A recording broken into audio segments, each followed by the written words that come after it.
Pode começar. De vocês é a França? Não, Japão, já vi.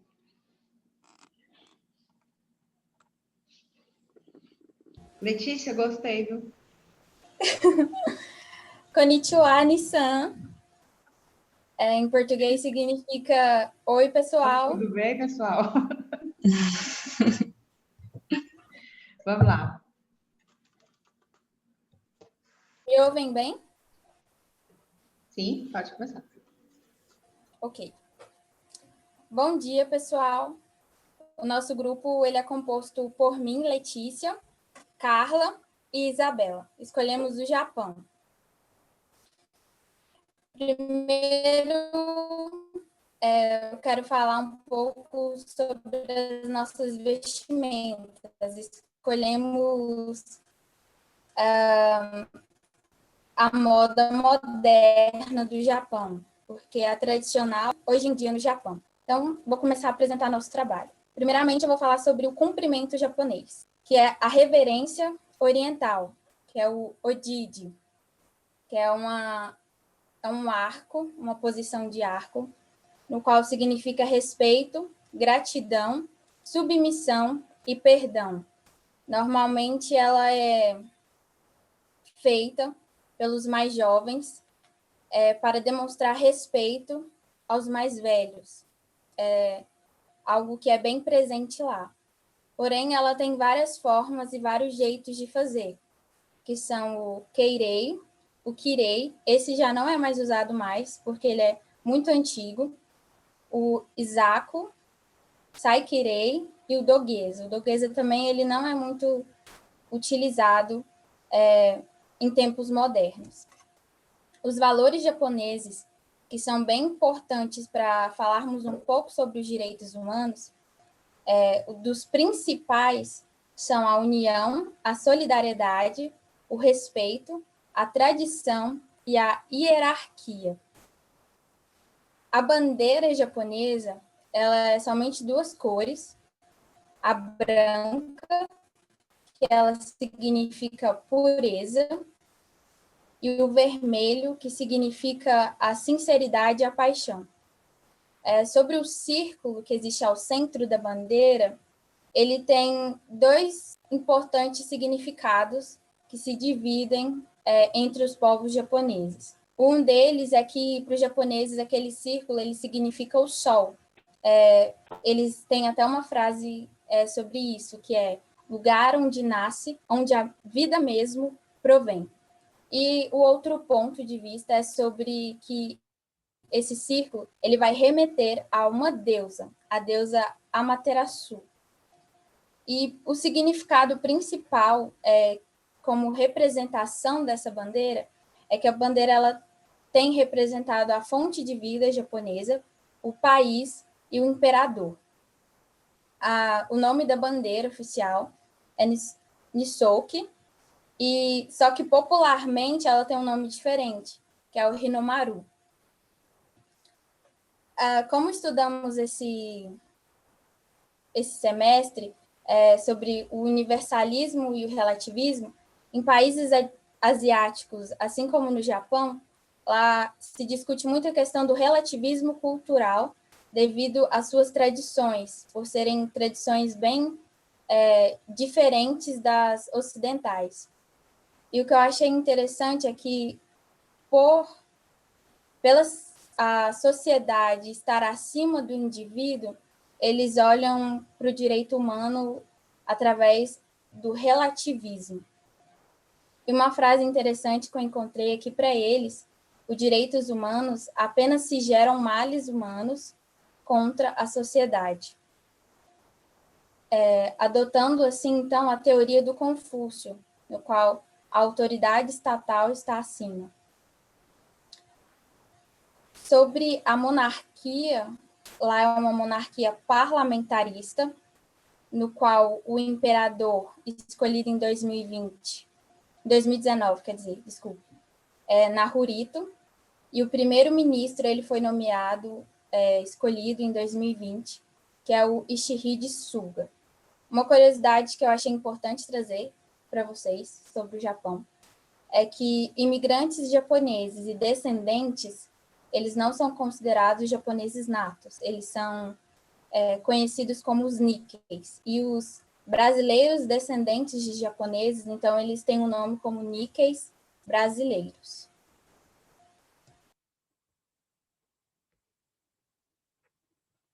Olá, gente. Vocês conseguem me ouvir? Bem baixinho? Tá bem baixinho. Tem um problema com o áudio, mas assim, dá para continuar? Pode continuar, dá para a gente ouvir sim. Ok.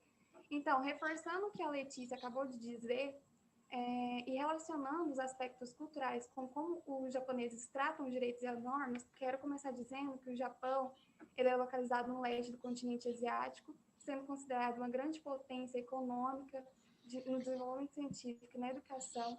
É um país oriental com fortes tradições ligadas aos aspectos interiores, diferentemente dos países do Ocidente.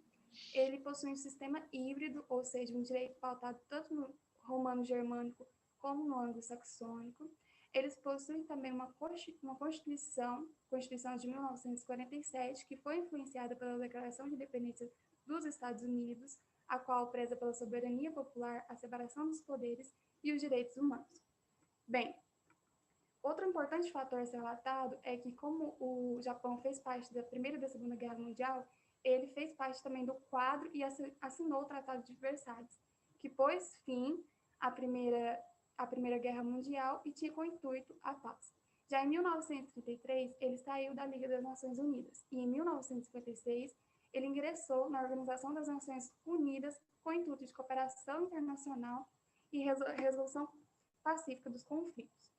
Bem, os direitos humanos tratados no Japão, eles passaram por altos e baixos. Ele surgiu em 1868, ele se declinou com a Constituição Imperial, ressurgiu em 1912, foi até 1926, caiu novamente com o militarismo e continuou com a Constituição atual. Bem, os princípios voltados aos direitos humanos pautados na Constituição são a igualdade e os direitos básicos dos japoneses, base do princípio da dignidade da pessoa humana. Um problema enfrentado pelos direitos humanos no Japão é que eles têm o fundamento deles na vergonha, ou seja, eles não buscam seus direitos nas instituições. Podemos dizer que eles buscam resolver seus conflitos entre eles mesmos. Relacionando alguns problemas, podemos dizer que a Constituição ela pauta no princípio da igualdade e a tolerância, mas existe lá a discriminação razoável. No caso, exemplo de que as crianças nascidas fora do casamento, elas possuem tratamento diferente dos filhos legítimos, como também as confissões forçadas. A Constituição de lá vê da confissão forçada, mas são inúmeros os casos que acontecem. Existe também a pena de morte. Lá, as pessoas sentenciadas com a pena de morte, elas não sabem quando a sentença vai ser cumprida. E o Estado justifica aos familiares que também não sabem que isso seria um sentimento de vergonha a eles por causa do preso. Isso dificulta muito. Com relação também à discriminação das mulheres. As mulheres lá, elas possuem altos índices de prostituição, de abuso sexual, de violências, e a questões também dos trabalhos, ou seja, minorias nos salários. Existe também o processo judicial. Lá, os advogados não têm acesso a todas as provas que são levadas ao promotor de justiça. E os estrangeiros, eles não têm um intérprete. Acabam que, muitas das vezes, eles sofrem coação ao assinar alguns documentos. Importante salientar, como a Letícia já disse, a questão das minorias. Algumas das minorias são os coreanos, os estrangeiros e os ainuns, que são os indígenas. Focando nos indígenas, eles possuem uma legislação especial, só porque eles não são amparados por essa legislação. Por exemplo, eles não possuem direitos civis. Dando continuidade na apresentação, vou falar sobre um caso que a gente achou bastante interessante relatar, que é o massacre de Nanquim, ou também conhecido como o estupro de Nanquim. Foi um episódio de vários assassinatos, vários estupros e saques em massas cometidos pela tropa do Império do Japão contra a cidade de Nanquim, que na época era a capital da China. Ocorreu durante a Segunda Guerra Sino-Japonesa e meados da Segunda Guerra Mundial. teve um período de 6 meses, a partir do dia 13 de dezembro de 1937 a fevereiro de 1938. Durante esse período, o Tribunal Internacional Militar estipula que teve mais de 200 mil mortos, sendo que, dentre esses mortos, mais de 20 mil eram considerados mulheres, adolescentes e crianças. E essas foram sido até escravas sexuais, porque, como estava durante o período da Segunda Guerra, na cidade, a maioria realmente eram as mulheres, né? Os homens estavam na guerra. Os crimes foram registrados em documentos oficiais e teve sobreviventes que narraram, né, os fatos. Tem até relato de chineses que foram enterrados vivos e foram decapitados em praça pública. Tem até um documentário que eu encontrei na internet que se chama Nanquim, ele é de 2007, onde um sobrevivente conta como é que viu a mãe sendo morta a facadas na frente deles. Tem vários crimes, a maioria deles foram rotulados como crime de guerra, e os principais autores acabaram não sendo julgados. Tem até um príncipe, que é membro da família imperial, que escapou por imunidade, por ser membro, né? E alguns que foram julgados culpados pelo Tribunal Militar Internacional do Extremo Oriente e do Tribunal de Crimes de Guerra de Nanquim foram executados, mas é a minoria. Tem um maior símbolo que é considerado desse caso, é um santuário, que celebra a morte dos militares nesse período de guerra. E apesar do país ter reconhecido o massacre, e ele está escrito em alguns livros didáticos, ainda tem uma divergência de opinião. Alguns apoiam e outros são contra, né? Inclusive, aqui em 1982, no Brasil, o Ministério da Saúde chegou até a censurar a menção do caso do massacre em livros didáticos no país. E aqui a gente encerra. Espero que tenham gostado. Muito bom. Primeiro, parabéns por toda a organização aí de vocês, pelas vestimentas. Agora que eu vi todas, a Isabela também, eu adorei. Eu não posso colocar, porque se eu sair na rua assim, aí vão achar que eu enlouqueci de vez, porque às vezes eu faço um trem que o povo acha que eu enlouqueci. Aí o povo acha que eu enlouqueci de vez. E gostei demais também. Professora, eu sei como é, eu já saí na rua desse jeito. As pessoas acham que é super estranho, acho que é algo de outro mundo. Você ainda pode. Depois que passa dos 30, dos 35, a gente vai fazer muita coisa. Porque o negócio dá muito estrondo, entendeu? Surtou, a mulher surtou. Bom, gente, eu adorei, foi muito bom. Agora, em relação ao conteúdo. Gostei demais porque vocês trouxeram informações internas do Japão, não só questões externas. Parabéns, deu para saber, porque o Japão é um país que não sabemos muito sobre direitos humanos. Culturalmente, não procuramos saber muito de direitos humanos. Nas aulas de direitos humanos, não se fala muito sobre o Japão. Geralmente, quando o Japão é falado em alguma coisa de direitos humanos, é relacionado a guerras, tanto a Primeira como a Segunda Guerra e o pós-Segunda Guerra. Então, é isso que nós temos aí de falas. É muito difícil, as pessoas sempre têm essa dificuldade de compreender até como qual que é o órgão, por exemplo, dentro do Japão, que é responsável pelos direitos humanos. Existe isso dentro do Japão? Então, como o Japão é um país que não está muito ligado a esses sistemas regionais que a gente está acostumado a falar, então a gente fica com uma certa dúvida. Todo mundo tem uma dúvida ali quando fala, nossa, direitos humanos no Japão? Como que é? Eu não sei se vocês têm essa impressão. Só que o Japão sempre está no cenário. E o Japão, ele sempre se destaca por dois grandes problemas. O primeiro grande problema é a forma de tratamento aos estrangeiros. Então, existem muitas situações que são levadas para a Organização das Nações Unidas de problemas envolvendo tratamentos quando estrangeiros estão passando por algum problema envolvendo direitos humanos. No Japão existe um Ministério da Justiça, mais ou menos isso, e é dentro desse Ministério da Justiça que existe um órgão específico para direitos humanos. Então, a referência que se tem no Japão de direitos humanos é dentro de um órgão interno, que seria como se fosse o nosso Ministério da Justiça aqui, até porque o nosso Ministério da Justiça aqui tem algumas coisas de proteção de direitos humanos ligadas a ele. Da mesma forma acontece no Japão. Há alguns relatos mais recentes, principalmente de brasileiros que tiveram problemas envolvendo direitos humanos no Japão, que isso chamou atenção no cenário internacional, que foi um tipo de tratamento diferenciado por serem estrangeiros. Então, não aconteceu uma vez só, é uma prática que vai se reincidir, então existe já uma característica de um tratamento diferenciado que o Japão tem dentro desse ministério em relação ao acolhimento ou à solução de algum problema envolvendo estrangeiros. E o mais recente, mesmo, se eu não me engano, foi ontem, foi uma publicação da Organização das Nações Unidas, acho que foi ontem mesmo, envolvendo a quarta vez que o empresário da indústria automobilística foi preso.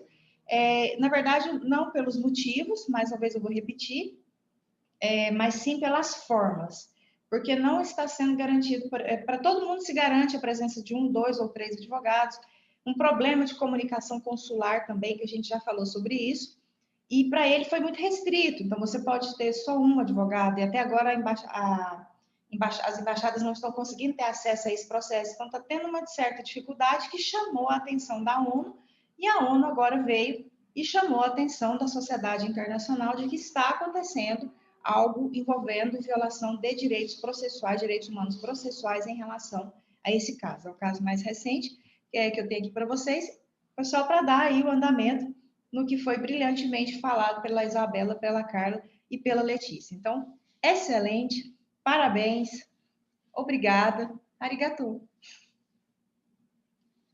Obrigada, gente. E agora? Nós vamos para a França, nós vamos para o México.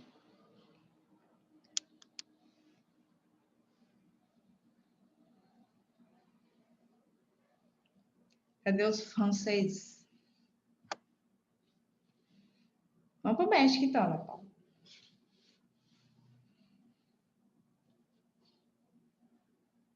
Pode abrir, mexicano.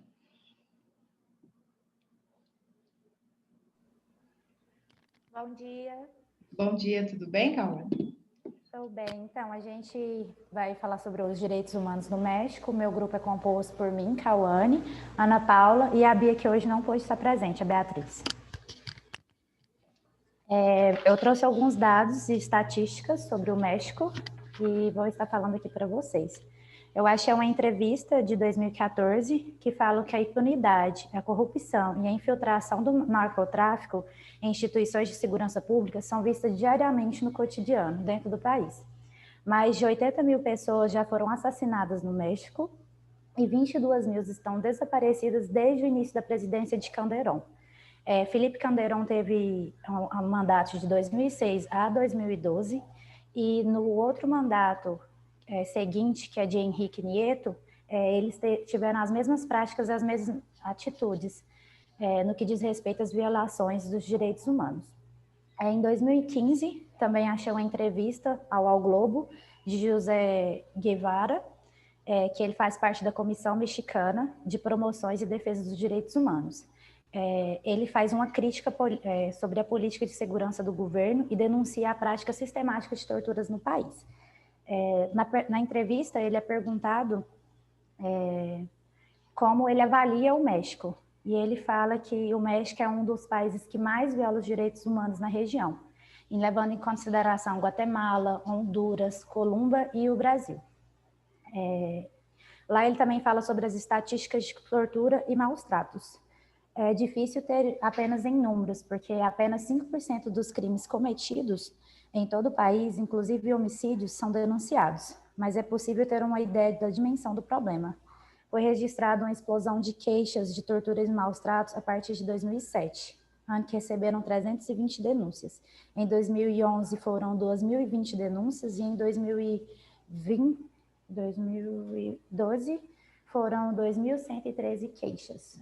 O governo investigou entre 2006 e 2014 casos cometidos apenas por funcionários federais, mas de todas as denúncias só houve 5 sentenças condenatórias. Aqui já dá para dar uma noção de tanto que os crimes lá não têm uma punição. Outro ponto importante desse relatório é a denúncia da violência contra as mulheres e meninas. No México, 2/3 das meninas e mulheres de 15 anos ou mais já sofreram a violência de gênero pelo menos uma vez na vida. Em 10 anos, de 2007 a 2017, a taxa de homicídios de mulheres quase triplicou. Em 2018, pelo menos 3.548 mulheres teriam sofrido mortes violentas. Isso é preocupante, pois as violações de direitos no México continua sendo uma regra e não uma exceção.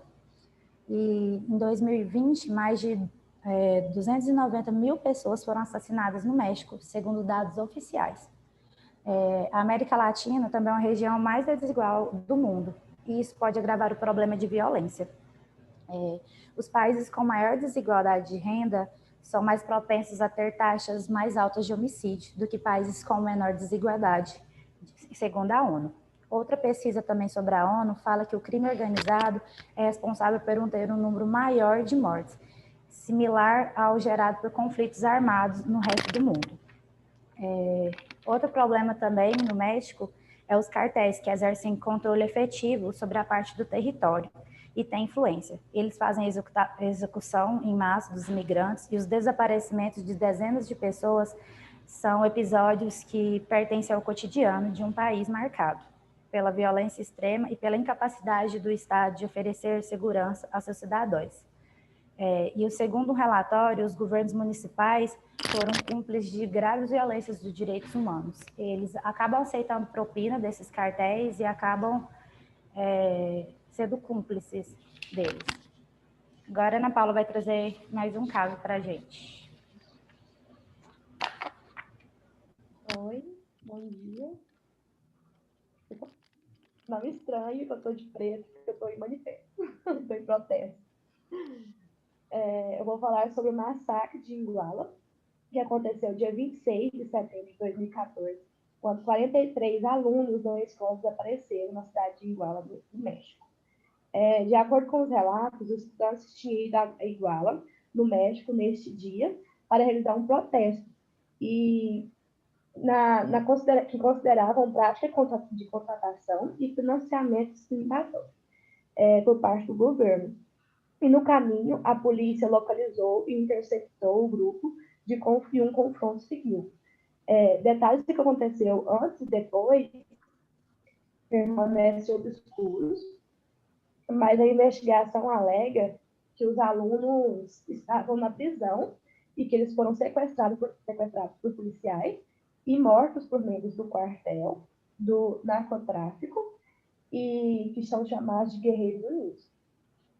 As autoridades mexicanas acreditam que o prefeito de Iguala, José Luis, e sua esposa foram os principais prováveis autores intelectuais do sequestro, e ambos se tornaram fugitivos após o acontecimento, e juntamente o chefe de polícia da cidade. O casal foi preso cerca de um mês depois na cidade de México, e o sequestro em massa dos alunos rapidamente se tornou o maior escândalo político e de segurança pública que o presidente mexicano havia enfrentado na sua administração. O caso levou ao surgimento de protestos em massa por todo o México, especialmente no estado Guerreiro e no estado de México.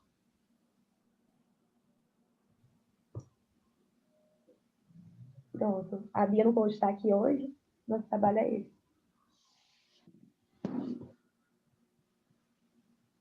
Muito bom. Parabéns, Cauane, parabéns, Ana Paula. Também adorei.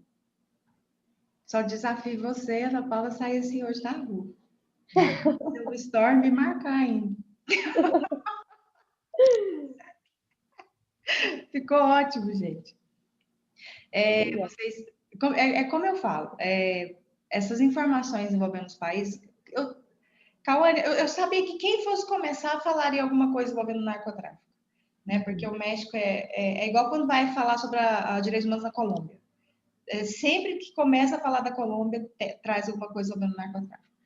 A maioria das notícias que eu vi foi sobre envolvimento com o narcotráfico. Envolve o narcotráfico. Então, o narcotráfico ele é uma questão envolvendo direitos humanos que não se restringe só ao narcotráfico, mas é o sistema do narcotráfico e todo um sistema de violação de direitos humanos que fica em torno do narcotráfico. Então, quando se fala em narcotráfico, a gente pensa, né, no narcotráfico, no tráfico internacional, enfim, de drogas, mas existem muitas coisas aí que rodeiam esse sistema, inclusive alguns problemas envolvendo tráfico de pessoas. Não sei se vocês chegaram a ver essas situações, que o próprio narcotráfico, em algumas situações, puxa alguns casos de tráfico de pessoas. Então, é um negócio muito maior do que eu acho que qualquer pessoa aqui, do que nós aqui imaginamos o que acontece realmente envolvendo esse contexto de violação de direitos humanos. Eu já mencionei esse caso para vocês, só para fechar essa parte do México, que o México ele tem o caso, talvez o caso mais comentado, falado, estudado e objeto de pesquisa, e um dos casos mais polêmicos mesmo, na Corte Internacional de Justiça, que é o México faz parte, né, do sistema interamericano, então a comissão, tanto a comissão quanto a Corte Interamericana, trabalham intensivamente aí em ações envolvendo o México. Se eu não me engano, eu vi uma que foi encaminhada pela comissão em outubro, não sei se foi outubro ou novembro do ano passado. O caso chegou na Comissão Interamericana, porque cumpre aquelas etapas, passa pela comissão, se não resolver, passa para a Corte Interamericana.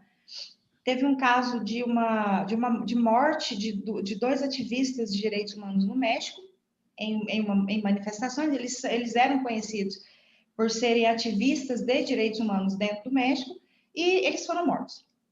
E o que aconteceu? O México teve as recomendações contra o México na comissão, não cumpriu, e no final do ano passado, a comissão encaminhou o caso da morte desses 2 ativistas de direitos humanos para a corte, e aí o caminho é um pouquinho demorado. Quando foi no começo desse ano, o caso chegou lá, a ação internacional contra o México foi formalizada na Corte Interamericana no início desse ano. Então, é um caso que ainda não teve o seu desfecho, porque a Corte suspendeu as suas atividades, pelo menos aquele tempo, depois agora voltou um pouco via plataforma, em razão da pandemia, mas é um caso que logo nós teremos aí uma provável, mais uma condenação contra o México, mas agora não envolvendo o narcotráfico, mas sim pela morte de 2 ativistas de direitos humanos. E um dos casos mais famosos da Corte Internacional de Justiça, que é aquele tribunal da ONU, que eu já contei para vocês, é o caso envolvendo o México, Avena. O caso México contra Estados Unidos, que é o caso Avena, que foi aquele caso daqueles 52 ou 54 mexicanos que foram para o Texas e fizeram lá cometeram um conjunto de crimes muito complicado, muito complicado, foi muito difícil a situação. Não foram só mortes, foi realmente um negócio horroroso.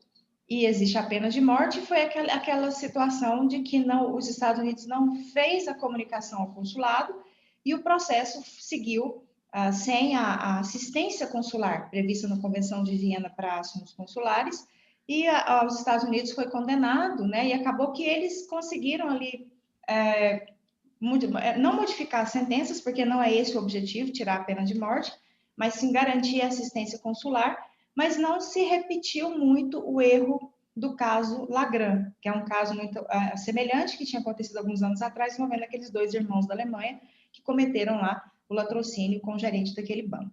Então, são 2 casos que a gente já estudou aqui nas aulas, mas só para relembrar, porque envolve o México e é um dos casos mais famosos da Corte Internacional de Justiça. Parabéns pelo trabalho de vocês. E, Ana Paula, vou ficar esperando na rua, tá? A foto desse jeito aí. Preferência lá na Barão do Rio Branco, descendo no centro da cidade, ou subindo na São Francisco, aí você faz e anda na rua. Aí me marca, só Tá bom. Parabéns, gente. Muito bom. Obrigada. Parabéns para vocês. E do povo da França?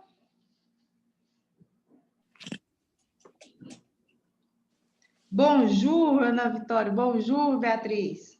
Bom dia. É a Gabriela, professora. Estou pelo Zoom da minha irmã. Por isso que tá Beatriz. Ah, tá. Não, desculpa. Desculpa. Nada. Bonjour. Bom dia. Nosso grupo escolheu a França E não tem como a gente falar da França sem lembrar da Revolução Francesa, né? E o contexto que a França estava vivendo na época da Revolução Francesa foi que vivia uma monarquia absolutista, governada pelo Luís XVI, rei Luís XVI. E a França era dividida, a sociedade era dividida em 3 estados: o clero, a nobreza e o povo. E o povo estava sofrendo muito porque a França estava vivendo um momento de crise, tanto financeira, fiscal, quanto política também. Então, o governo gastava mais do que ele recolhia. Aí, isso começou a causar revolta no terceiro estado. E, então, o Luís XVI não queria a responsabilidade para ele. Então, ele abriu uma assembleia que teve votação se o clero e se a nobreza ia ter que pagar impostos, porque tanto o clero quanto a nobreza não pagavam impostos. E aí o clero votou que não apoiava essa decisão, porque se a nobreza começasse a pagar impostos, logo o clero também teria que pagar impostos. Então o clero votou que não concordava, a nobreza também votou que não concordava, só o terceiro estado que votou a favor da cobrança de impostos. Só que aí, com isso, eles se revoltaram muito e logo eles abriram uma segunda assembleia, que era a Assembleia dos Estados Gerais. Que a primeira foi a Assembleia dos Notáveis, que foi o primeiro e o segundo estado envolvidos, e na segunda Assembleia foi a Assembleia dos Estados Gerais, que foi o terceiro estado, foi a subrepresentação do terceiro estado. E lá eles decidiram que dia 14 eles iam invadir a Bastilha, porque não estava tendo solução, eles falarem, etc. E aí teve a criação da Declaração dos Direitos do Homem e do Cidadão, que é composta por 16 artigos, e esse documento estabeleceu a liberdade de expressão, o culto e o direito da propriedade e a resistência de qualquer tipo de opressão. E aí a família real foi, depois de muita coisa que aconteceu na Revolução Francesa, a família real foi retirada do poder. A França ela é uma república democrática semipresidencialista. O presidente ele é eleito por sufrágio direto e universal. E existem 2 assembleias, que é a Assembleia do Senado, que é o Senado, e a Assembleia Universal. E em 1789 ocorreu a Declaração Francesa dos Direitos do Homem e do Cidadão, que de apresentação universal é considerada por arquétipo de todas as declarações, que são a soberania nacional, separação dos poderes, igualdade de todos perante a lei e as contribuições. E também tem a liberdade de opinião.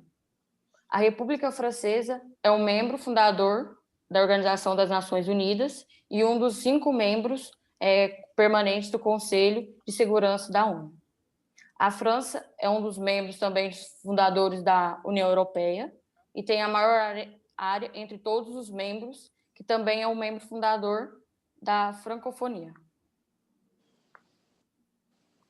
Bom dia, vocês estão me ouvindo bem? Sim. Ok. Então, direitos humanos na Europa se sucedeu após o cenário internacional motivado pelo pós-guerra. Então, foi peça-chave para o destaque dos direitos humanos no ambiente internacional. E a Segunda Guerra ela abriu os olhos do mundo para uma nova visão da pessoa humana.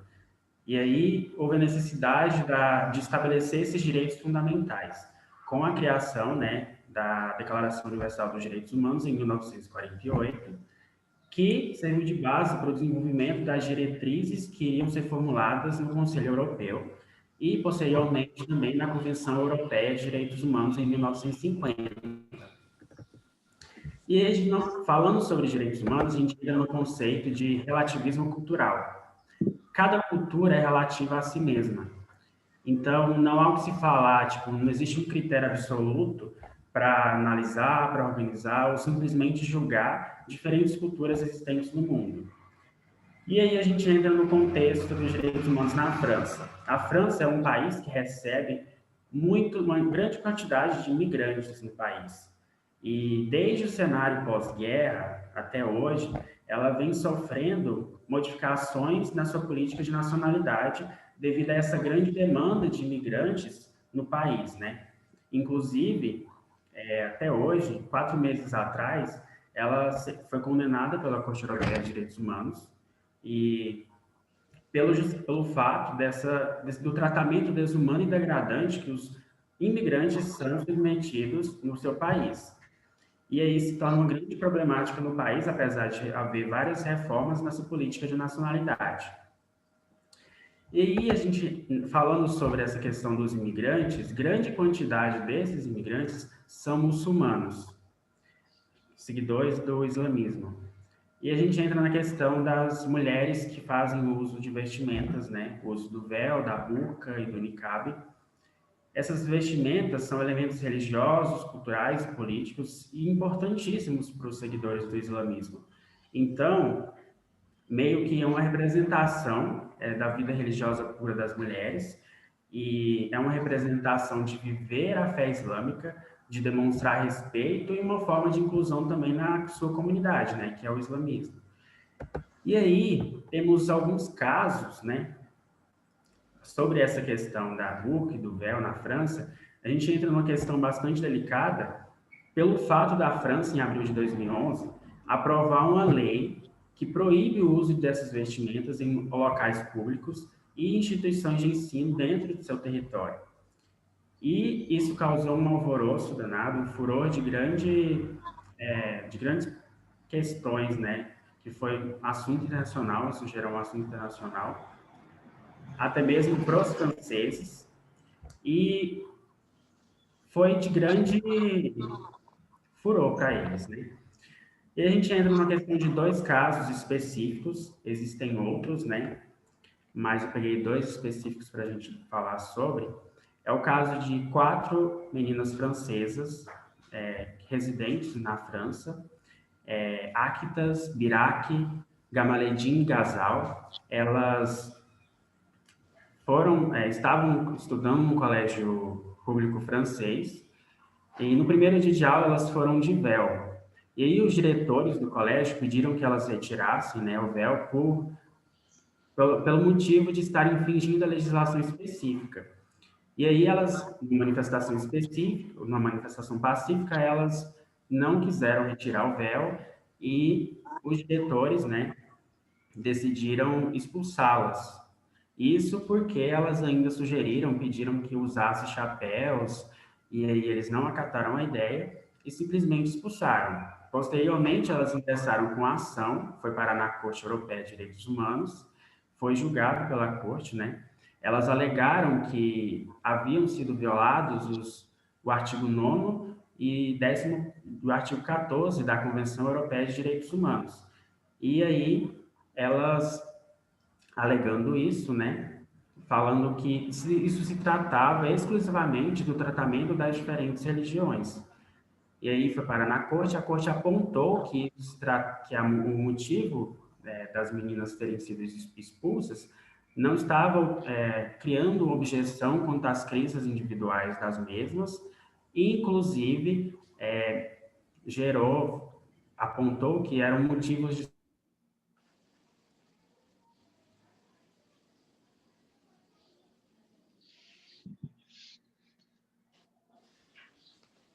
caso SAS versus França, de 26 de junho de 2014, de uma francesa também residente na França. Ela, depois que essa lei da proibição do uso do véu em locais públicos entrou em vigor, ela entrou com a ação, alegando que essa lei estaria violando os artigos 8º e 9º da Convenção Europeia de Direitos Humanos.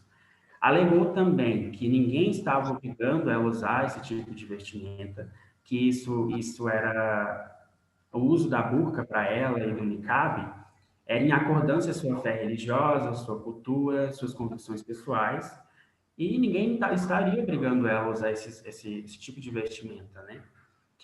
E aí a gente entra num ponto importante que gera uma certa revolta. Por quê? Apesar da França ser signatária da Declaração Universal dos Direitos Humanos e ser signatário da ONU, e a Corte, nesses casos específicos, porque a gente, fazendo um aparato de casos acerca desse tema, temos vários casos isolados, mas que se tratam do mesmo assunto, e que as mulheres entram, né, com a ação, sugerindo e expondo, alegando que há uma violação desses direitos. Por quê? A Corte entende que não houve violação nesses casos específicos. Em outros casos também, há a mesma justificativa da Corte de que, por motivos de ordem, segurança pública e proteção dos direitos e liberdades de outrem. Mas gera uma certa revolta pelo fato de que, no artigo 18 da Declaração Universal dos Direitos Humanos, fica bem explícito que todo indivíduo, todo ser humano tem direito à liberdade de pensamento, à liberdade de religião, à liberdade de manifestar a sua religião. E as mulheres que fazem uso dessa vestimenta, elas estão... Isso é um símbolo da sua religião e é uma forma dela manifestar a sua fé. E aí, a partir do momento em que ela é proibida de usar, entramos num assunto muito delicado, né, que é o uso da burca, né, dessas mulheres que fazem uso desse tipo de vestimenta, e elas são proibidas. Então, elas se sentem violadas. E aí sempre gera essa certa revolta, porque a gente percebe que, especialmente na França, mas indiretamente na Europa, eles preferem extinguir as expressões das diversos tipos de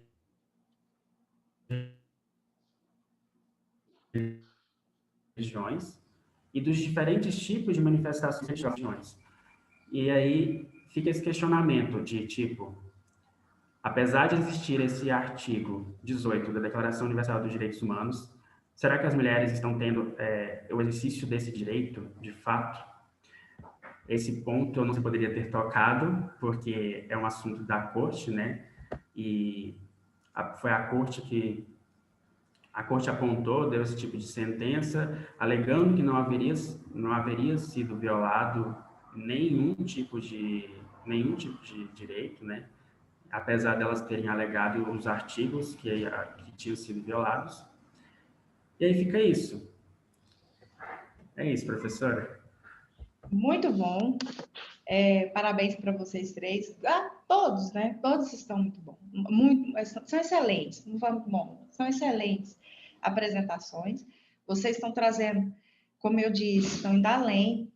Além dos casos, além das polêmicas, a gente está conseguindo identificar os principais problemas envolvendo direitos humanos dos países. É algo que só mesmo mediante seminário a gente consegue fazer.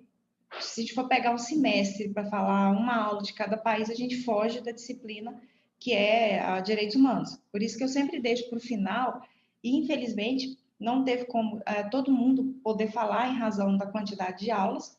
Algumas pessoas vão apresentar de forma escrita esse trabalho, mas é um trabalho que dá para falar muita coisa. A gente fica, como eu deixo muito livre, vocês vão pensando aí aquilo que é bem relevante internamente, e o sistema de direitos humanos interno e, ao mesmo tempo, o sistema de direitos, a proteção internacional dos direitos humanos. Todos vocês falaram, trouxeram informações muito importantes. Parabéns, até pela estão, sim, caracterizados. Essa não é a boinazinha, o berrete, mas tem aí lá tem vários tipos agora. Assim, a gente começava com a boina, que é utilizada mais na lateral, mas você está com um tipo de boina aí também que lembrando que a boina na França, hoje ela é uma questão de moda, mas ela tem uma relação com a questão militar.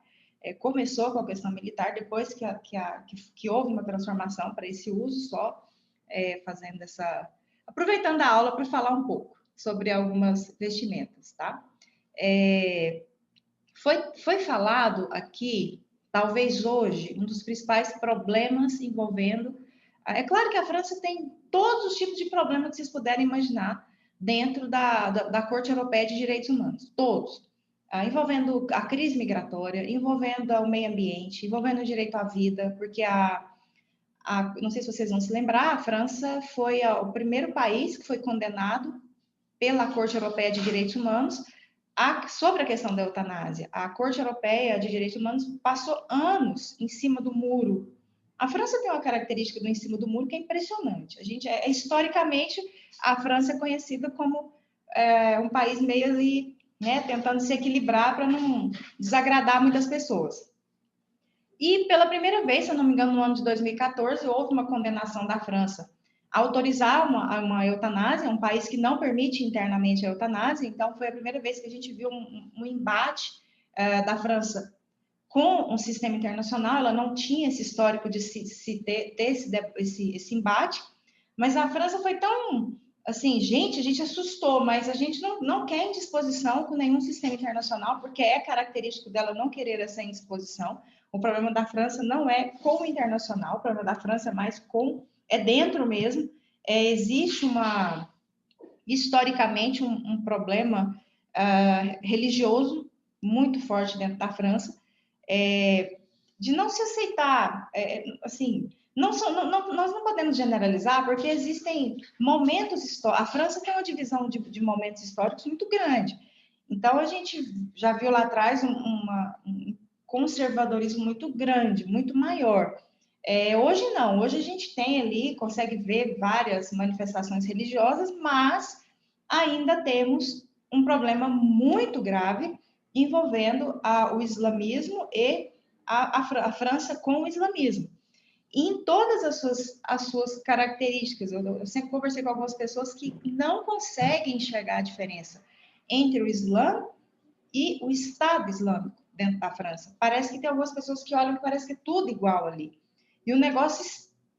Vocês acompanham. Qual que é o país que mais tem ataque terrorista envolvendo conflitos religiosos? Daí vocês vão verificar como que funciona lá dentro. Eu não sei se foi na aula passada que eu falei para vocês, não sei se cheguei a comentar isso com vocês.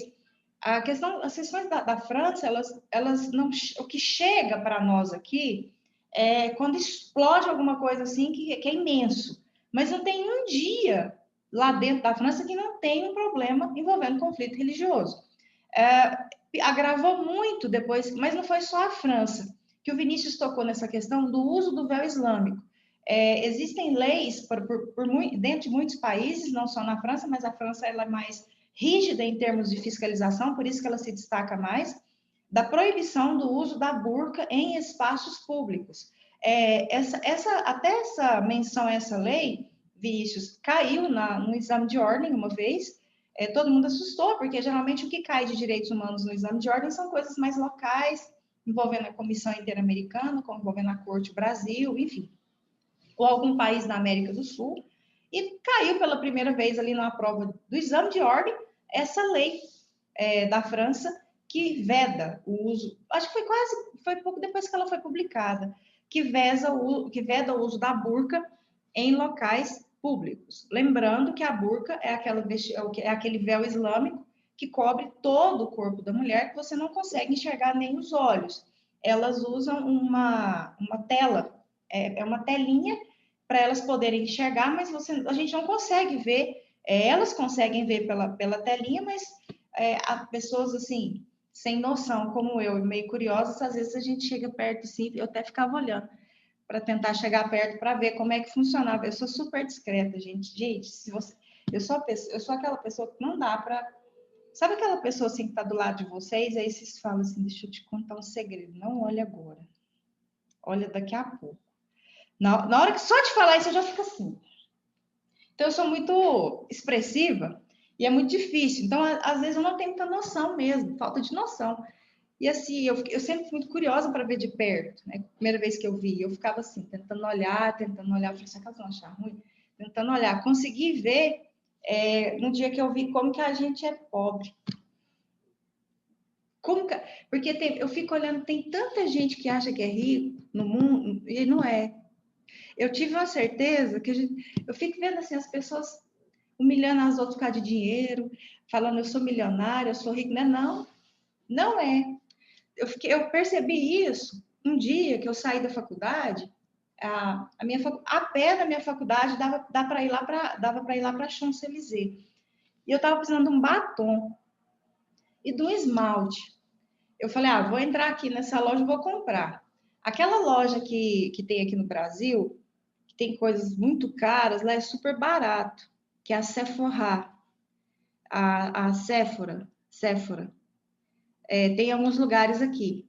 A Sephora lá é tipo Americanas. Acho que até mais que Americanas. Ela tu quanto é esquina você vira, tem Sephora.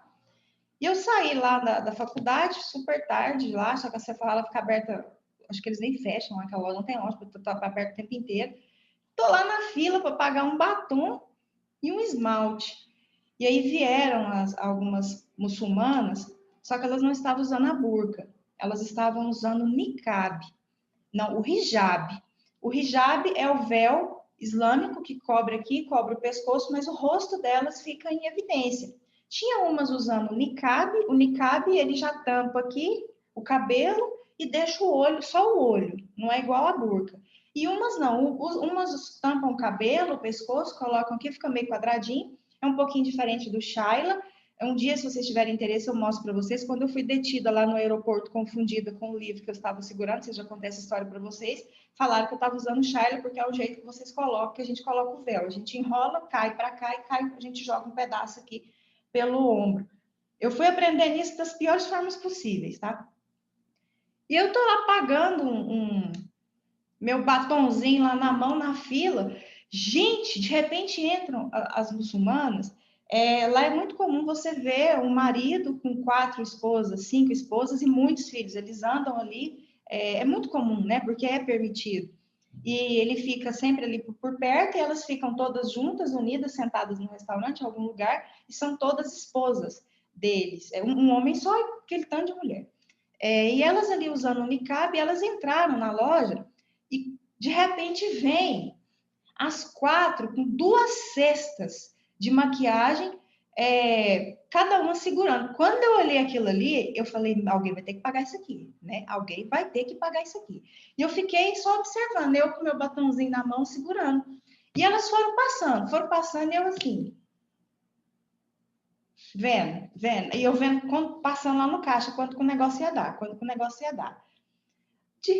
Vocês sabem quanto que essas mulheres gastaram? Porque é o que elas usam. E, aliás, o véu islâmico é caríssimo. Aquelas burcas, aquelas roupas são caríssimas. Mas é o que elas mais investem. Elas são muito bem maquiadas. Gente, a maquiagem daquelas mulheres, eu não dou conta nunca de fazer um negócio desse. O olho delas, o jeito que elas se maquiam. Calma, professora, está entrando no meu tema. Eu vou chegar lá, mas eu olhei de perto assim, ficava, como que essa mulher consegue passar o lápis certinho desse jeito? Porque não tem lógica. Elas são extremamente bem maquiadas o tempo inteiro. As mulheres estão impecáveis, gente. E passando. Quando passou a conta das 4 deu 680 e poucos mil euros. De repente, o marido veio e passou o cartão lá na loja. Quase que eu falei, paga meu batom. Mas eu fiquei lá quietinha, né? Aí eu fiquei passando, mas aí a gente vê, né? Quando a gente vê, realmente, que eu fico olhando as pessoas assim, que falam, nossa, eu sou milionário, sou o dono da cidade, sou o dono do estado de Goiás. Mas não é nunca. Às vezes a gente vê umas situações, gente do céu, eu fui comprar lá uma echarpe para mim, tô vendo o Vinícius aqui, você está chique, Vinícius. Com essa echarpe. Fui comprar uma echarpe para mim, nunca mais usei, depois que eu fui lá detida no aeroporto, por causa desse negócio, dessa echarpe que virou véu. Fui comprar um negócio lá, chegou um russo que tinha um evento lá para participar e não levou roupa. O homem simplesmente entrou lá numa das lojas que tem de departamento que só vende aquelas marcas caríssimas. O cara falou, não, eu só observando de longe lá, segurando minha echarpe. Eu vou comprar aqui umas roupas para passar uns 5 dias, porque são eventos, de repente vieram lá umas roupas, o homem foi pagar, era um russo.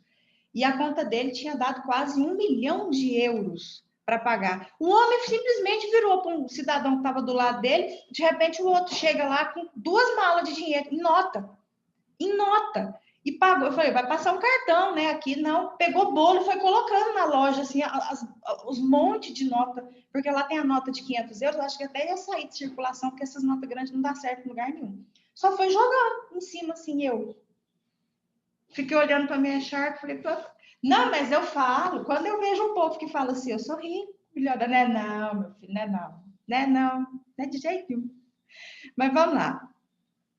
Parabéns, viu? Muito bom, ótimo, excelente. E vamos para Adriana. Merci. E vamos para Adriana. Vamos lá, Adriana. Você vai falar das maquiagens das muçulmanas, né? Ou vai falar maquiagem para nós? Calma, minha gente. Tá com o niqab ali, ó. É o niqab, né? Isso, niqab. Aí a senhora falando de... Nossa, tá falando tudo então por mim aqui. Porque as egípcias, elas também aderiram, né, à cultura também muçulmana, e algumas se vestem, que é um sinal para eles, né, sensibilidade, diferencia o homem da mulher, e sim, elas são especialistas em maquiagem, de maneira que eu não vi, né, pintada aqui os olhos, elas deixam, os olhos é a parte que... As modernas usam o hijab, né, que outros chamamos de hijab, que justamente esse hijab, ele não tampa a boca, fica só a face descoberta. E já o hijab, né, o niqab, quer dizer, que é isso que eu estou usando. Isso. Então, elas usam e, sim, abusam da maquiagem, a maquiagem bem expressiva, que não é o meu caso aqui, porque realmente, em relação à maquiagem, eu sou uma negação. Mas vamos ao que interessa. Eu vou falar do Egito. O Egito, Sim, do Egito. E o Egito faz parte, sim, da organização, faz parte dos 51 países membros fundadores, né, da organização. E ele aderiu, ou seja, foi admitido em 24 de outubro de 1945, isso. As vestes ainda existem, aquelas que seguem a rigor, né? As vestes que é o vestido largo e o véu, né? Que para o hijab ou o niqab. Com relação à língua, a língua era copta, né? Que era uma língua religiosa, cristianismo. E aos poucos, depois da conquista muçulmana do Egito, né? Eles foram aderindo, ou seja, a língua nacional do Egito moderna é a árabe egípcia. E, assim, como todos os outros países, tem várias polêmicas, né, várias situações, eu trouxe mais 2 modernas, assim, mais recente, moderna não, mais recente, que é o fato do presidente, né, deixa eu só minimizar aqui, que estou nervosa, diante das apresentações dos colegas aí, a minha tá, né? Do ex-presidente do Egito, que morre durante a sessão de julgamento, Mohammed. O ex-presidente do Egito, Mohammed, ele morreu no dia 17 de junho, né, de 2019, aos 67 anos de idade. Ele, segundo a TV estatal egípcia, o ex-mandatário desmaiou e faleceu logo em seguida, e seu corpo foi levado para um hospital, morte súbita. E alguns dizem, né, professora, que alguns não, minutinho, deixa eu pegar aqui, os especialistas, né, independentes da ONU, estimaram em um relatório divulgado no dia 8, né, de junho, que a morte de 8 de junho, não, 8 de novembro de 2019, que 8 de novembro agora fez um ano, né? E o Mohammed, que morreu em junho após desmaiar no tribunal. Eles afirmam que pode ter sido um assassinato arbitrário sancionado pelo Estado, segundo as condições às quais ele ficou preso, né? E outro fato relevante também é o fato de 4 crianças que foram levadas a julgamento, né, menores ameaçados com pena de morte. Contudo, eles alegam também que esse julgamento ele foi feito pelos militares, e os membros do grupo do trabalho da ONU sobre detenção arbitrária pediram a liberdade dos 4 menores egípcios condenados à pena de morte, e o veredito foi divulgado lá entre eles, né? Em nota, os 5 especialistas independentes revelaram que estavam preocupados com o potencial de este caso se transformar num exemplo de um problema sistemático relacionado à detenção arbitrária no Egito. Das confissões, os 4 acusados foram levados a um tribunal militar e julgados coletivamente com outras 300 pessoas, de acordo com os especialistas. O processo foi manchado por alegações de uso de tortura para obter confissões. E aí a ONU, vou ser bem breve, a ONU, ela pediu a liberação desses 4 menores e pediu também que fosse indenizado, porque eles eram civis e foram julgados no órgão militar. E é isso. Parabéns, Adriana. Obrigada, professora. Só ligar aqui, só um minutinho.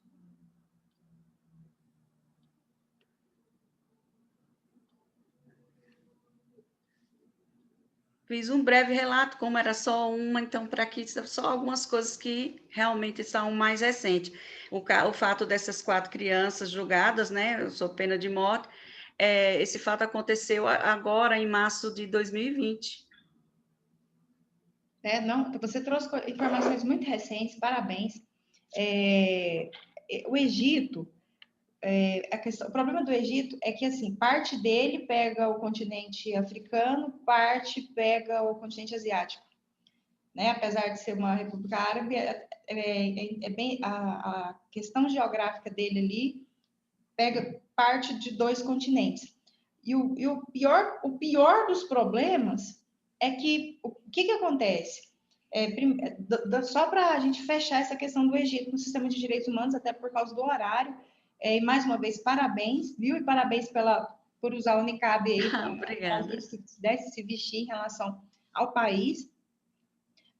O Egito, o grande problema dele é que ele não tem a menor condição de fazer parte de nenhum sistema de direitos humanos regional. Porque, não sei se vocês lembram, eu falei que a ONU teve que criar sistemas regionais de proteção de direitos humanos, porque uma única corte não daria conta, que é a CIJ, de resolver todos os problemas de direitos humanos do planeta, do mundo. Então, ela regionalizou. Então, a gente aprendeu os sistemas regionais de proteção, a gente aprendeu que existe o sistema interamericano, a gente aprendeu que existe o sistema europeu, só que foram criados mais 3, que foi o sistema africano de direitos humanos, que foi o sistema asiático de direitos humanos e o sistema árabe. O problema é que o africano até chegou a ter uma movimentação, mas não tem funcionamento. Só que o asiático e o árabe, eles não têm nada, absolutamente nada. Não existe comissão, não existe corte, não existe... Parece que existe uma carta árabe de direitos humanos, parece que eu ouvi falar, ninguém nunca leu. Então, são 2 sistemas que não saem do papel. Então, se ele quisesse entrar num sistema africano, ele poderia, se ele quisesse entrar no asiático, ele poderia, porque é um país que pega os 2 continentes. O problema é que não existe, nenhum dos 2 sistemas regionais funcionam. Então, é algo que é muito difícil uma corte internacional, regional, chegar e condenar o Egito por alguma violação de direitos humanos, porque ele não faz parte dos sistemas regionais de proteção. O que nós temos? A Organização das Nações Unidas. Então, nós temos uma Corte Internacional de Justiça que não é colocada muito à disposição de pessoas, mas sim de países, e o Comitê de Direitos Humanos, que fica em Genebra, que faz algumas recomendações, mas a gente sabe, Adriano e todos que estão aqui na sala, que o Comitê de Direitos Humanos da ONU, ele solta recomendações. Essas decisões que saem do comitê, elas não têm aquela obrigatoriedade, porque não é um tribunal, é um comitê. E isso fragiliza. Os direitos humanos já é uma área que é muito fragilizada. E essa falta de... Quando a gente está falando assim de falta de efetividade, ali, de alguma coisa entrar ali, fazer alguma coisa, a gente chama de falta de cogência. Então, existe uma baixa cogência de proteção de direitos humanos no Egito, e as coisas acontecem da forma que acontecem exatamente por essa baixa cogência no sistema de proteção internacional dos direitos humanos. Parabéns. É tanto, professora, que eles só entram em casos, né, mais grave, como foi essa condenação injusta dos 4 menores à morte. Foi condenado justamente porque foram condenados pelos militares, eles eram civis. E lá vigora muito o relativismo cultural que a gente estudou. Então, o universalismo lá é colocado em xeque, porque é uma região que as culturas têm uma influência muito forte, né? Os países ali daquela região têm uma influência muito forte. Então, dificilmente a gente vê a ONU fazer uma intervenção maior em razão da força que essas culturas têm, que a gente já estudou na sala, que é a questão do relativismo cultural. É isso. Ok, professora, obrigada. Obrigada, Adriana. Parabéns mais uma vez. Parabéns para todos, né? As apresentações estão excelentes e eu nem vi o tempo passar, já está aqui chegando no momento final da aula e quero parabenizar, quero perguntar se vocês têm alguma dúvida. Tranquilo, professora. Tranquilo, sem dúvidas. Beleza, então. Gente, boa semana para vocês, até a próxima aula. Qualquer dúvida que vocês tiverem aí, é só falar comigo, tá? Durante a semana, ou vocês próprios, ou via representante, do jeito que vocês preferirem. E é isso. Boa aula, vocês têm aula agora. E estamos caminhando para o final do nosso curso, né? Mais 2 aulas aí, a gente encerra. Obrigada, professora. Obrigada, eu que agradeço. Posso encerrar? Por mim, sim. Tá bom. Pode. Pode? Beleza. Boa semana. Obrigada, Isabela, para você também. Boa semana. Tchau, professora. Obrigado. Tchau, Vitor. Abraço.